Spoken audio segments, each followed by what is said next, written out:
স্বামীজি ছিলেন ডায়াবেটিক, জন্মেছিলেন 12ই জানুয়ারি, আর ইনসুলিন আবিষ্কার হয়ে মার্কেটে এসেছিল 11ই জানুয়ারি।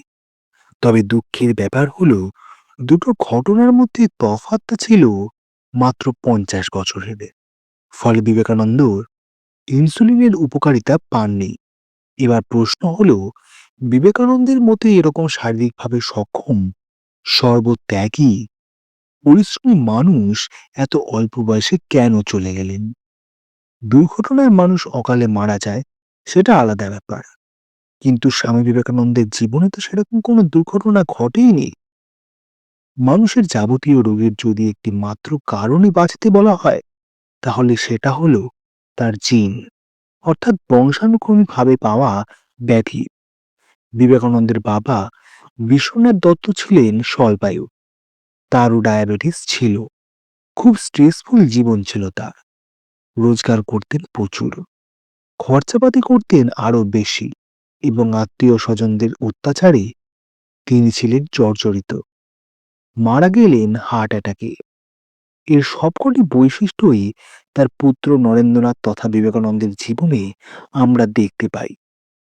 এই বংশানুক্রমিক জিন ব্যাপারটা হচ্ছে সবচাইতে গুরুত্বপূর্ণ।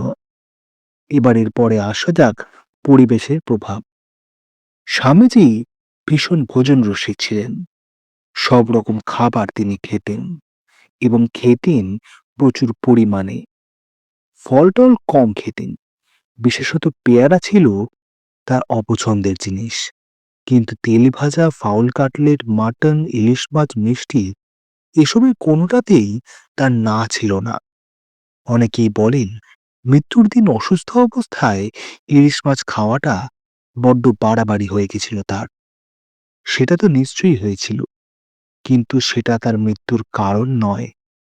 এই জিন বা অনিয়ম এই জিন এবং অনিয়মিত ভোজন, এই দুটি ডায়াবেটিসের বড় কারণ, যা পরবর্তীকালে বিবেকানন্দের হার্টের সমস্যা বয়ে নিয়ে এসেছিল। বিবেকানন্দ জীবনের একটা বড় সময় প্রচন্ড অভাবের মধ্যে দিয়ে কাটিয়েছেন। অনেক সময় অনাহারে দিন যাপনও করেছেন। লোকসেবায় অকাতরে জীবন দান করেছেন।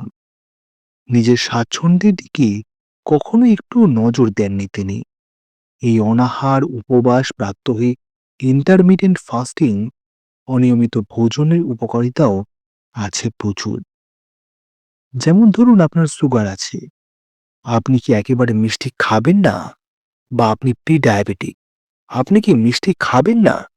হ্যাঁ, খেতে পারেন, কিন্তু পরিমাণে খুব অল্প। সারাদিনে কখনোই একটার বেশি নয়। যারা সচেতন প্রি ডায়াবেটিক, তাদের মধ্যে একটা জিনিস খুব দেখা যায়, এরা 10 দিন হলো একটা মিষ্টিও ছুঁলো না, নিশ্চয়ই উপকার হলো। কিন্তু পরের 5 দিনে রোজ 4টে করে মিষ্টি খেলো। এতে অপকার হলো অনেক বেশি। এর থেকে প্রতিদিন 8খানা করে মিষ্টি খেলে শরীরের ক্ষতি কম হতো।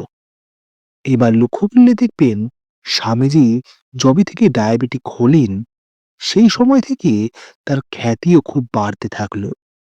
খ্যাতির সাইড ইফেক্ট হলো পরিশ্রম কম হবে, ব্যস্ততা বেড়ে যাবে, ফলে সুগারের অত্যাচারও বাড়তে থাকবে।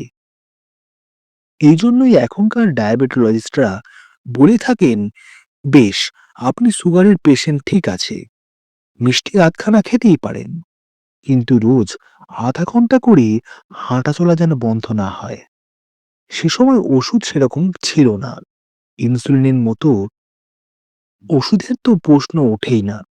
যা চলতো তাকে টোটকার বেশি কিছু বলা উচিত নয়। খুব স্বাভাবিকভাবেই বিবেকানন্দের ডায়াবেটিস ছিল এখনকার ভাষায় আনকন্ট্রোলড। আর তা যে রোগীটিকে নিয়ে এলো, তার নাম ডায়ালেটেড কার্ডিওমায়োপ্যাথি। অর্থাৎ এতে হার্টের চেহারাটা থলথলে হয়ে গেল। আমাদের হার্ট তো বেসিক্যালি একটা পাম্প। সে যত সুন্দর মাস্কুলার থাকবে, তত ভালো পাম্প করবে। কিন্তু সে যদি এলিয়ে যায়, তাহলে সে কি আর সেরকম পাম্প করতে পারবে? না, কখনোই পারবে না। শরীরের সব জায়গায় প্রয়োজনীয় অক্সিজেন যাবে না, উল্টে হাতে পায়ে জল জমতে থাকবে। মুখমণ্ডলের যে টান টান ব্যাপার সেটা চলে গিয়ে একটা ফোলা ফোলা ভাব চলে আসবে। স্বামীজি নিয়মিত ধূমপান করতেন। তখন জানা ছিল না, কিন্তু পরবর্তীতে আমরা সবাই জানতে পেরেছি ধূমপানের জন্য আপনার সুগার থাকুক বা না থাকুক, হার্টের রোগ আসবেই। দীর্ঘদিন অনিয়ন্ত্রিত সুগার থাকলে কিডনির সমস্যাও দেখা দেয়, যা স্বামীজির ক্ষেত্রে দেখা গিয়েছিল। এর সঙ্গে কি স্ট্রেস একটা বড় ফ্যাক্টর নয়? অবশ্যই বড় ফ্যাক্টর। স্বামীজির জীবনে স্ট্রেসের কোনো অভাব ছিল না। স্বামীজিকে দায়িত্ব নিয়ে বাঙালিরা প্রচুর জ্বালিয়েছে। বেলুড়ের যে মঠ তিনি প্রতিষ্ঠা করেছিলেন, তাকে তখনকার দিনের বাঙালি বলতো নরেন দত্তের বাগান বাড়ি।